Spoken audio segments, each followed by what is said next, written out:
আসসালামু আলাইকুম। আমাকে যারা এই মুহূর্তে শুনছেন সবাইকে স্বাগত।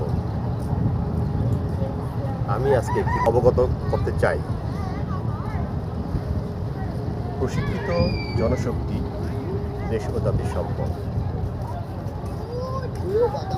কোনো দেশের নিকট ভবিষ্যৎ নির্ভর করে ওই দেশের যুব সমাজের উপর।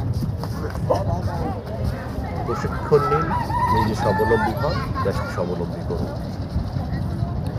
আমরা কোথাও গিয়ে গুলিয়ে ফেলি শুধু শিক্ষিত হলেই চাকরি পাওয়া যায়, বড় বড় ডিগ্রি থাকলেই চাকরি পাওয়া যায়। বিষয়টা এরকম নয়, একদম মিথ্যে কথা। আপনাকে স্কিল হতে হবে, দক্ষ হতে হবে যে কোনো কাজে।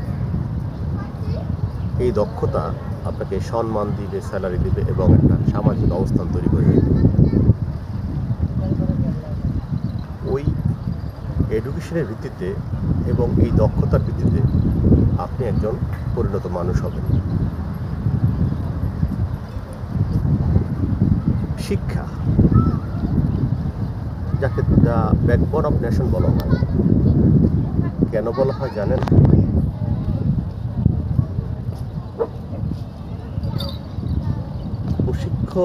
শিক্ষা যদি আপনার শিক্ষা একটি জাতি গঠনে সহায়তা করে, শিক্ষা মানুষকে মানবীয় হতে সহায়তা করে। শিক্ষা আছে বলেই পৃথিবীতে এত সুন্দর করে চলছে। এই হচ্ছে শিক্ষা। আমরা ভাবি যে বড় বড় ডিগ্রি অর্জন করব, IA pass, BA pass, master degree pass করে অসংখ্য বেকার বসে থাকে, কোনো চাকরি পায় না। আসলে কি তার মধ্যে কী অভাব আছে? স্কিলের অভাব, দক্ষতার অভাব। একটা মানুষ পৃথিবীতে ভূমিষ্ঠ হয়, এই মানুষটাকে মানুষে পরিণত হতে হয়। তাই শিক্ষা প্রয়োজন, পাশাপাশি আপনাকে দক্ষতারও প্রয়োজন আছে। আপনি যদি যে কোনো কাজে, আপনি কমিউনিকেশনে, আপনাকে যদি আপনি সুন্দর করে কথা বলতে পারেন, বুঝিয়ে কমিউনিকেশন করতে পারেন, তাহলেও আপনি দক্ষ। Computer skill, driving skill, electric skill, animation, power point, everything. আপনি যে কোনো একটা কাজ শেখেন, পড়ালেখার পাশাপাশি যে কোনো একটা কাজ আপনার দরকার।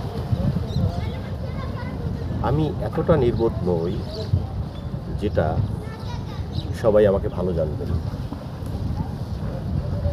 আমি এতটাও নির্বোধ নই সবাই আমাকে পছন্দ করবেন। আবার জানি কেউ কেউ আমার এই কথাগুলো শুনে আবার কাজে লাগিয়ে দক্ষ মানব সম্পদের উপর দিতে হবেন। তাই প্রশিক্ষিত জনশক্তি দেশ ও জাতির সম্পদ। প্রশিক্ষণ নিন, নিজে স্বাবলম্বী হন, দেশকে স্বাবলম্বী করুন। আল্লাহ হাফেজ।